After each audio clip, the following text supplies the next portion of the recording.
9 दिन तक, ये गुप्त नवरात्रि के 9 दिन, अगर आपको ऐसा लगता है कि शिवजी आप बाबा मेरी नहीं सुन रहा, बहुत संघर्ष का जीवन चल रहा है, बहुत परेशानी का जीवन चल रहा है, बहुत कष्ट का जीवन चल रहा है और कोई मंजिल, कोई राह, कोई मार्ग दिख ही नहीं रहा, तुम्हारा कैसा भी दुख है, जो आज गुप्त नवरात्रि प्रारंभ हुए हैं, आज से 9 दिन तक का एक नियम ले लो गुप्त नवरात्रि में कि मुझे शिवजी के मंदिर में अशोक सुंदरी वाली जगह पर एक बेलपत्र माँ हेमवती माता के नाम से, कौन सी माता? हेमवती, माँ हेमवती के नाम से एक बेलपत्र अशोक सुंदरी वाली जगह पर समर्पित करूंगी। 9 दिन का एक नियम धारण करो और 12वें या 15वें दिन आप देखिए आपका जो दुख है मेरा बाबा उसको काट कर ही ले। गुप्त नवरात्रे जो आज से प्रारंभ हुए हैं, गुप्त नवरात्रे का ये गुप्त नवरात्रा है।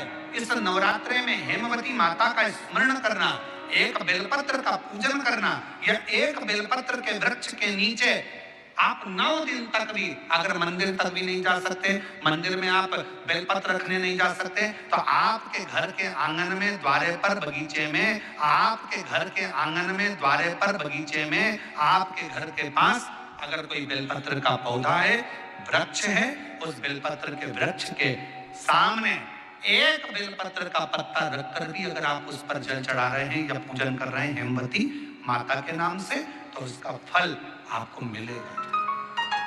और मान लो बेलपत्र का वृक्ष भी नहीं है, हम मंदिर भी नहीं जा सकते, हम कहीं नहीं जा सकते, घर से बाहर कैसे निकलें, पानी तेज है, जलवृष्टि हो रही है, बहुत सा पानी है, तो क्या करें? अपने घर में जो शिवलिंग है, तुम्हारे घर में अगर जो शिवलिंग है, तुम्हारे घर में जो शिवलिंग विराजमान है, उसी शिवलिंग के साक्षी में, सम्मुख में भी अगर हेमवती माता का नाम लेकर अगर एक बेलपत्र समर्पित करोगे 9 दिवस तक, तो उसका फल मिलेगा जरूर, उसका फल मिलेगा। फिर से बोलो, कौन माता? हेमवती। कौन है ये? शिव महापुराण की कथा कहती है जब माता पार्वती जी हिमालय राज के घर में प्रगटी और हिमालयों की कंदरा में बैठकर मां पार्वती जी तब साधना में लीन हुई। जितनी परीक्षा भगवान शंकर ले सकते थे, शिव जी ने सारी परीक्षा ली। ब्रह्मदेव परीक्षा लेने आए, भगवान नारायण परीक्षा लेने आए, इंद्रदेव आए, सप्तऋषि आए, सारे साधु संतों को परीक्षा लेने भेजा, पर मां उन परीक्षाओं में पास होती चली गई। तब भगवान शंकर ने दर्शन देकर कहा, पार्वती आज से तुम्हारा नाम हेमवती रहेगा। सुनो पार्वती, तुम्हारे इस नाम की आराधना जो तुम्हारे गुप्त स्वरूप में करेगा, उसको मनवांछित फल की प्राप्ति हो जाएगी। और वो फल, आज कथा अगर प्रारंभ हुई है और आप लोगों को मौका मिला है, तो इस कथा का स्मरण अपने जीवन में जरूर करें। और आप सबको मालूम होगा 4 नवरात्रे होते हैं। उन 4 नवरात्रे में 2 नवरात्रे गुप्त माने गए। पत्र आता है जो आज से प्रारंभ हुआ है, कहते हैं अगर कोई स्थिर होकर एकांत में बैठकर भगवान शंकर के नाम का मात्र संबोधन श्रवण कर लेता है, सुन ले, गुनगुना ले, शिव को याद कर ले, तो कहते हैं शिव और शक्ति की दोनों की कृपा उसके ऊपर बनी ही रहती है। नवरात्रे में 9 दिन में से कोई एक दिन ऐसा ले लो जिस दिन कन्याओं का भोजन कराओ, साथ में उनको लाल चुनरी ओढ़ाओ या कोई लाल वस्त्र, लाल पूजन की सामग्री उनको दो। अमृत के बूंद से प्रकट हुआ है पान का पत्ता। 33 कोटि देवताओं के पूजन में, पाठ में, अर्चना में ये अमृत का पत्ता काम आएगा। जिस जल के पात्र में यह पत्ता रखा रहेगा, वो जल क्षीर सागर के अमृत तुल्य हो जाएगा।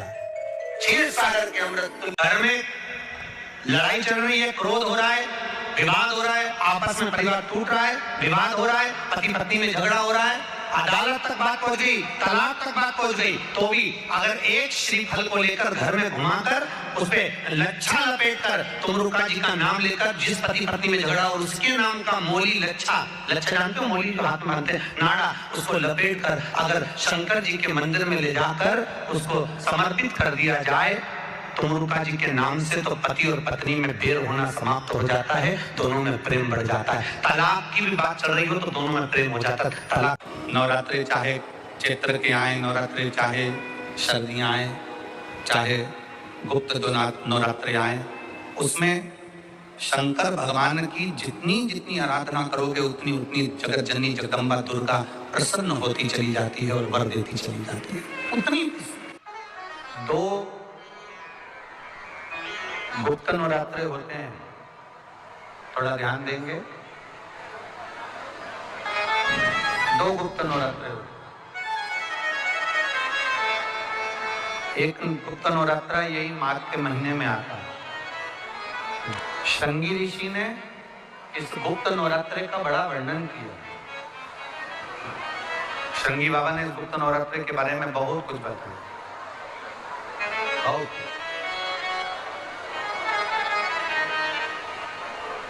श्रृंगी बाबा गुप्त नवरात्रे के लिए कहते हैं कि अगर इस गुप्त नवरात्रे के अंतर्गत 9 लाल फूल भगवान की आराधना करें, पर शिव महापुराण की कथा कर रही है, भगवान शंकर का चरित्र कथा है। अगर आपने देवी भागवत का स्मरण किया हो या भगवान शिव की एक पवित्र आनंदमय कथा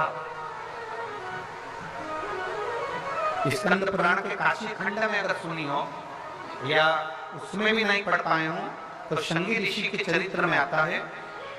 श्रृंगी बाबा ने वर्णन किया है कि किसी भी स्थान पर, किसी भी स्थान पर यदि हमारे घर में 2 शिवलिंग है नहीं है तो किसी अपने घर के गमले में बगीचे में 2 पार्थिव लिंग का निर्माण करें। 2 पार्थिव लिंग, उसमें एक शिव जी का स्मरण करें और एक में माता पार्वती जी का स्मरण। देवादिदेव महादेव के 2 स्वरूप, 2 लिंग प्रकट कर एक पर 9 पुष्प लाल और एक पर श्वेत पुष्प 5 समर्पित करें, बाबा की आराधना करें, घी का दीप लगाएं, पूजन करें और बाद में उन शिवलिंग को और उन पुष्पों को विसर्जन करें। किसी भी नदी में, तालाब में, बावड़ी में, अगर वहां नहीं विसर्जन कर सकते हैं तो किसी वृक्ष के नीचे उनका विसर्जन कर दें। पर ये नवरात्रे, ये जो गुप्त नवरात्रे हैं, इस माघ महीने में जो गुप्त नवरात्रि आती है इसी के अंतर्गत इसका पूजन है। एक बार हमने पहले वर्णन किया था जिसके यहाँ संतान नहीं होती उसके लिए भी पहले इस माघ महीने में जो गुप्त नवरात्रे आते हैं उसका स्मरण कराया जाता है। कैलाशी अविनाशी है शिव तत्व का है। आप जिस भाव से आप भगवान को रिझाते हो, भगवान उस भाव से अपने भक्तों के करीब पहुंचता है। यमुना जी ने पार्थिव शिवलिंग का निर्माण किया। केवल चाहे गुप्त नवरात्रे हो चाहे सर्व नवरात्रे हो, केवल देवी की आराधना कर रहे हैं और सोचें कि हम माता जी की आराधना कर रहे हैं और माता जी हम पर प्रसन्न हो।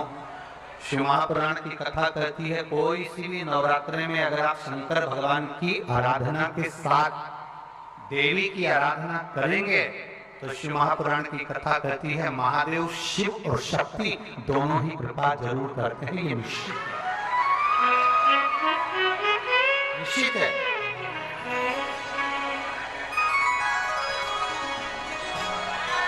केवल एक शिव की आराधना कर लेना, शक्ति की आराधना कर लेना।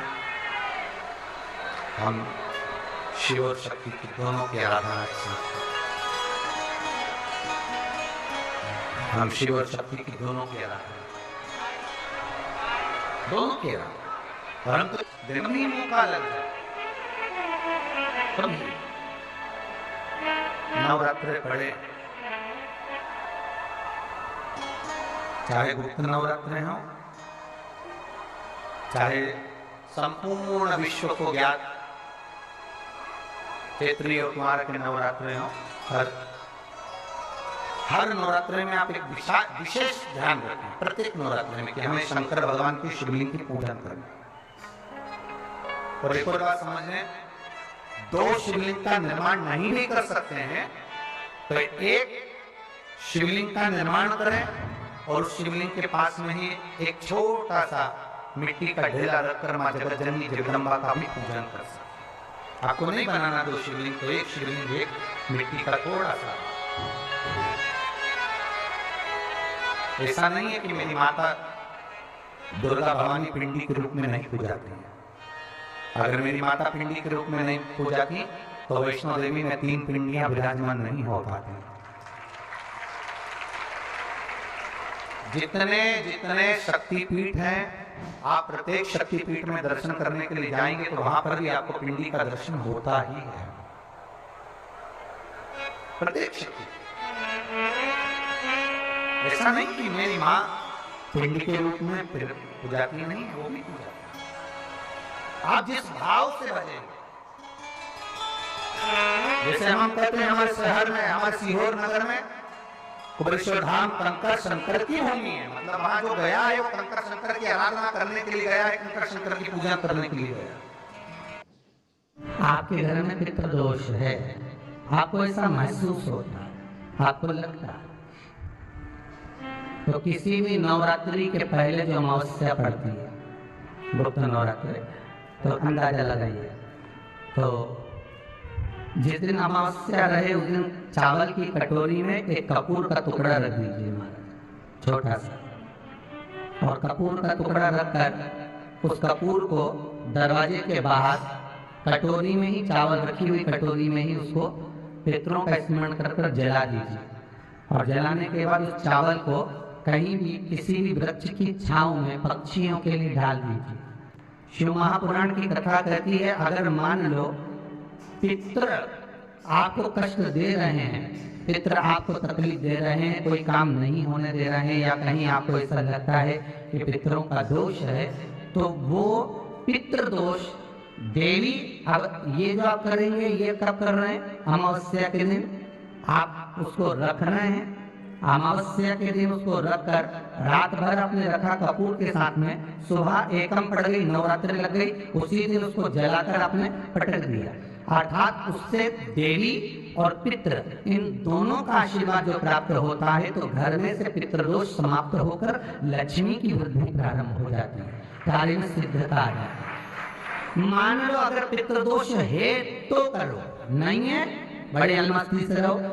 तो जिस व्यक्ति का कोई कार्य सिद्ध नहीं हो रहा है, कोई कार्य अटक गया है, मिलन नहीं हो रहा है, कोई अदालत तक में बात पहुंच गई है और मालूम पड़े संबंध टूटने वाला है, लग रहा है कि ये ससुराल वाले नहीं रख रहा है, ये लग रहा है कि ये संबंध हमारा खराब होने वाला है, उस व्यक्ति को ये व्रत 9 दिन के धारण कर लेना चाहिए। जो माता जानकी जी ने वाल्मीकि बाबा से पूछ कर करा था,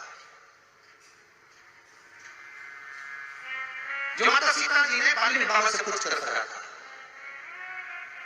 तो वाल्मीकि बाबा ने कहा, जानकी ऐसी है, सुनो, एक व्रत है, एक उपवास है, एक व्रत है, एक साधना है, अगर तुम कर लोगी 9 दिन तक तो ये पक्का है कि तुम्हारे पति का दर्शन तुम्हें हो जाएगा, तुम्हारे पुत्रों को तुम्हारे पति का दर्शन हो जाएगा, उनके पिता का दर्शन। ठीक है, क्या उपाय? कहा, शिव मंदिर में जाइए, पहले दिन 9 फूल कमल के हों, जो मिल जाए, परंतु एक जैसे फूल होना चाहिए। ये नहीं कि आज तुमने गुलाब का चढ़ाया, कल कमल का चढ़ा दिया, परसों गेंदा का चढ़ा दिया, नरसों चमेली का चढ़ा दिया, फिर रात रानी का चढ़ा दिया, ऐसे फूल ना चढ़ाए। एक जैसे फूल 9 दिवस तक शिव मंदिर में जाकर अपने पति का स्मरण कर कर, कार्य का स्मरण कर कर, 9 फूल प्रथम दिन घी का दिया लगाकर आप भगवान शंकर को कामना कर समर्पित करती हो, दूसरे दिन वही फूल दुगने हो जाना चाहिए 18। तीसरे दिन फिर 9 जोड़ लो 27, फिर 9 जोड़ लो, फिर 9 जोड़ लो, जोड़ते जोड़ते 90 दिन 81, कितने हो गए? ऐसे पुष्प शंकर भगवान को समर्पित करना। 10वां दिन होगा, पुत्री शिव कृपा करेंगे और तुम्हें अपने पति का दर्शन जरूर होगा। कर सकती हो? सीता जी बोली कर तो लूंगी, पर दिक्कत एक है। क्या? इतने में फूल चढ़ाऊं और फूल नहीं मिले तो? इतने में वहीं पर लव खड़ा हुआ था, पुत्र लव खड़ा हुआ था। उसने कहा मां चिंता क्यों करती है, फूल मैं लाकर दूंगा, तो बस व्रत धारण कर। यही गुप्त नवरात्र का व्रत, इसी आषाढ़ी नवरात्र का व्रत मां जानकी ने करना प्रारंभ करा। और पुष्प लाने के लिए लव जाता। पहले 9 फूल तो आश्रम में मिल गए, दूसरे 27 फूल 18 फूल भी आश्रम में मिल गए। धीरे धीरे धीरे धीरे जब 5 दिन हो गए, पुष्प की संख्या कम पड़ने लगी, तो लव को मालूम पड़ा कि मेरी माता को पूजन करने में दिक्कत हो रही है, पुष्प नहीं मिल रहा है। चिंता मत कर मां, अब तो कहीं से भी ला कर दूंगा तो दूंगा। और गया लव, गया।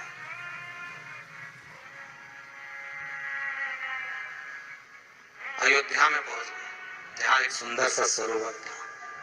सरोवर के दरवाजे पर द्वारपाल खड़े हुए थे, अंदर नहीं जाने दिया। मुझे जाने दो, मुझे पुष्प चाहिए, मेरी माता पूजन कर रही। द्वारपालों ने पकड़ना चाहा, मना करा, नहीं माना। लव इनको पटक कर अंदर प्रवेश कर गया, फूल लेकर आया, माता को दिया। धीरे धीरे पुष्प आते रहे, चलता रहा। खबर पहुंच गई श्री राम जी महाराज के पास में कि कोई वाल्मीकि बाबा का शिष्य आता है और सरोवर के सारे कमल के फूल तोड़कर ले जाता है। बड़ा उत्तंड है, सैनिकों को मार देता है। सैनिक वो बड़े दूर। राम जी को सूचना मिली, आज 9वां दिन था, माता जानकी इंतजार कर रही है पुष्प आए। इतने में चारों तरफ सेना को लगा दिया गया कि आज सरोवर का एक पुष्प नहीं जाना चाहिए। और लव का युद्ध प्रारंभ हो गया उस अयोध्या के सरोवर पर। अंत में सबको पटक कर लव 81 फूल लेकर पहुंचे और मां से कहा, मां आज आखिरी का दिन है, शिव को रिझा ले। और माता ने शंकर भगवान को फूल चढ़ाया। 10वें दिन सूचना आ गई वाल्मीकि बाबा के पास में, तुम्हारा कोई शिष्य है लव, बड़ा उद्दंडी है, या तो उसको लेकर आओ, नहीं तो हमारी सेना उसको पकड़ने के लिए आ रही है। और किस माता का पुत्र है, उस माता को भी लेकर आना, और किस भाई का भाई है उसको भी लेकर आना। और गुरुदेव आपने बालक को क्या सिखाया कि वो इतनी उद्दंडता कर रहा, आप भी आना, नहीं तो हम सेना लेकर पहुंचे। वाल्मीकि बाबा ने लिखकर पहुंचा दिया, चिंता मत करो, हम पूरे ही आएंगे। वाल्मीकि बाबा को तो मालूम था व्रत पूरा हो चुका है, तो दर्शन तो होना ही है, भले कैसे भी हो, भले लड़ाई से हो, विवाद से हो, पर खबर तो आ गई ना, समझौता कि कड़ी तो जुड़ गई ना। भगवान वाल्मीकि बाबा समझ गए, सीता जी से कह दिया तेरा व्रत पूर्ण हो गया बेटा, अब तू कल तैयारी कर चलने की। और लव को लेकर पहुंचे, सीता जी को देखा, पुत्रों का स्मरण करा, राम जी के नैनों से जल बह गया। वाल्मीकि बाबा सीता से कहते हैं, इसको कहते साधना, इसको कहते हैं तप, इसको कहते साधना। आप भी कर सकते हो। आनंद रामायण का ये प्रसंग वर्णन करता है कि हम भी क्यों ना कर सकते। गुप्त नवरात्र चालू हो गया, गुप्त नवरात्र करो आराधना, कुछ नहीं तो एक फूल तो शंकर को चढ़ाना चालू करो, कम से कम एक पुष्प तो चढ़ाओ।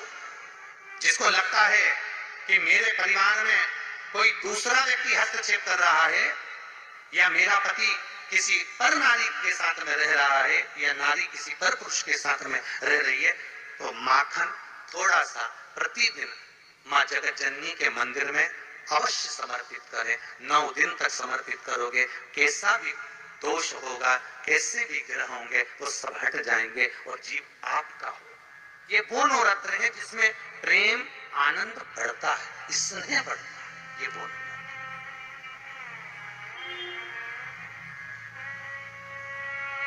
ये कोई साधारण नवरात्र नहीं है। भाई भाई में अगर द्वेष हो रहा है, विवाद चल रहा है, अदालत में बात चल रही है, कोई समझौता नहीं हो रहा, एक दूसरे से बातचीत बंद है, करो नवरात्रि। यही गुप्त नवरात्रि धारण करो, 9 दिन कुछ भी आप बाबा को पुष्प समर्पित करो। फूल लगता क्या है, कोई यहाँ लिखा तो आनंद रामायण में ये थोड़ी लिखा कि एक सोने की अंगूठी समर्पित करो, उन्होंने तो लिखा पुष्प, केवल पुष्प, केवल पुष्प, इससे ज्यादा कुछ नहीं।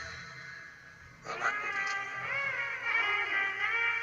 कोई कामना है आपकी नहीं हो रही, कल की अमावस्या हो जाना, बाबा को रिझाओ, इसको मनाने का प्रयास प्रकट हो।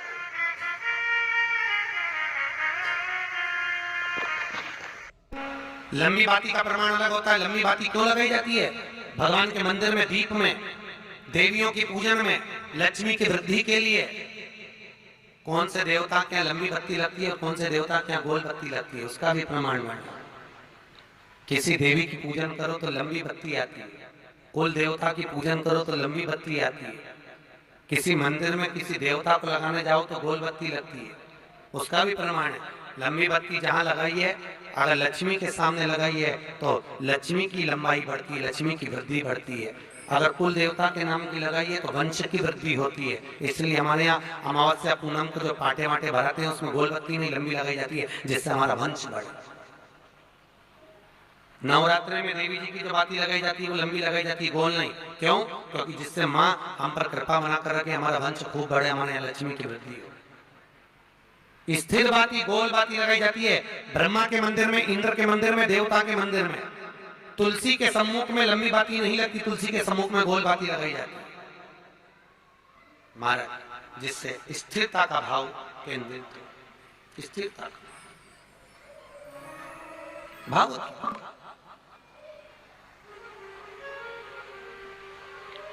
पीपल के वृक्ष के नीचे कभी लंबी बाती नहीं लगती, बड़ के पेड़ के नीचे कभी लंबी बाती नहीं लगती, आंवले के पेड़ के नीचे कभी गोल बाती नहीं लगती।